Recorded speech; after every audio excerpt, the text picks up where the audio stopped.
बलसारा गांव में आयोजित जय शिवसा स्मृति साहित्य समागम भारत के तत्वाधान में 2 दिवसीय साहित्यिक कार्यक्रम ने साहित्य प्रेमियों को एकत्रित किया और इस आयोजन ने साहित्यिक एवं सांस्कृतिक विमर्श को नई दिशा दी। पहले दिन के कार्यक्रम का मुख्य आकर्षण सम्मान समारोह और विचार गोष्ठी थी, जिसमें खगड़िया, सहरसा, भागलपुर, गोड्डा, देवघर और अन्य स्थानों से आए प्रतिष्ठित कवियों और साहित्यकारों को अंग वस्त्र, मोमेंटो और सम्मान पत्र देकर सम्मानित किया गया।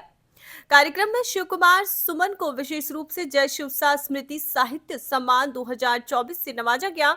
उनके अलावा अन्य कई कवियों ने अपनी काव्य रचनाओं से श्रोताओं को मंत्रमुग्ध किया।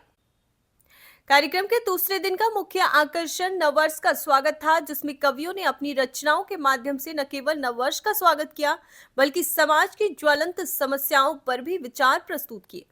प्रमुख कवियों में डॉक्टर ब्रह्मदेव कुमार ने अपनी अंकिता गीत सुनो भाई से समा बांध दिया, जबकि सोनम झा ने वीर शहीदों को समर्पित अपनी कविता प्रस्तुत की। रविशंकर शाह ने कहाँ गए मस्ती वाले कविता से श्रोताओं को आकर्षित किया। इसके अलावा कांति कुमार ने अपनी कविता से श्रोताओं का ध्यान खींचा और कपिल देव राणा ने खोरठा भाषा में देवघर का परिचय देते हुए अपनी कविता प्रस्तुत की। मुख्य अतिथि शिव कुमार सुमन, जो कि अखिल भारतीय साहित्य सृजन मंच के संचालक हैं, ने साहित्य के समाज के प्रति दायित्व पर महत्वपूर्ण विचार रखे। उन्होंने अपनी गजल कोई भाषण कोई नारा नहीं हूं मैं के माध्यम से साहित्य की ताकत और उसके समाज में प्रभाव को व्यक्त किया। उनकी गजल ने श्रोताओं के दिलों को छू लिया और साहित्य के महत्व को उजागर किया। समारोह में प्रोफेसर रामनंदन सिंह और कथाकार प्रशांत कुमार सिन्हा, पीसी झा, आर के ठाकुर, अशोक पांडे जैसे अन्य गणमान्य अतिथियों ने भी अपने विचार प्रस्तुत किए और नववर्ष की शुभकामनाएं दी।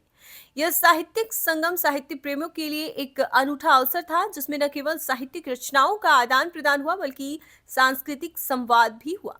कार्यक्रम का समापन उमाशंकर राव उरेंदु द्वारा धन्यवाद ज्ञापन के साथ हुआ, जिसमें उन्होंने आयोजन के सफल संचालन और साहित्यिक एकता के लिए सभी का आभार व्यक्त किया। दीपक कुमार जयशिव शाह के द्वितीय पुत्र ने अतिथियों और आगंतुकों के प्रति आभार व्यक्त करते हुए कार्यक्रम का समापन किया। यह साहित्य और संस्कृति के मिलन का एक अभूतपूर्व अवसर था, जो साहित्य प्रेमियों और ग्रामीण जनता के बीच एक नई समझ और सराहना का। कड़कड़ाती ठंड में देवघर आए, मैं आप सबों का हार्दिक स्वागत अभिनंदन करता हूं और मैं अपनी 1-2 लाइन के साथ मैं सबों को कहाँ गए दिन मस्ती वाले, कहाँ गए दिन मस्ती वाले, कहाँ गए दिन मस्ती वाले, खेल खिलौने हस्ती वाले, माँ की लोरी दादी का लाड़, कागजों की कश्ती वाले, कहाँ गए दिन मस्ती वाले, कहाँ गए दिन मस्ती वाले।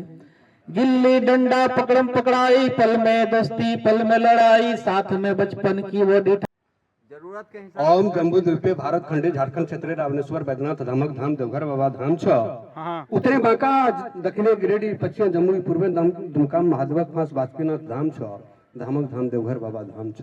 यहाँ के माटी लाल ओढ़े हवा गुलाल सुंदरता पानी सांस्कृतिक नानी 12 मनोकामना ज्योतिर्लिंग का स्थान छ जमुना नाला हरला जो हाथी पहाड़ माधवा तरी नवलखा नवदुर्गा दर्शनीय मैदान छ धामक धाम। कर लगी के प्रणाम करै छियै।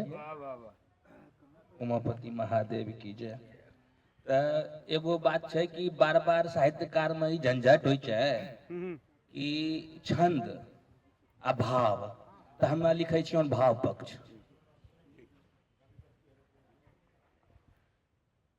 प्रेम सदा है भाव पक्ष, छंद सदा है ज्ञान। प्रेम सदा है भाव पक्ष, छंद सदा है ज्ञान। ज्ञान सदा अभिमान बढ़े, प्रेम बढ़ाए मान।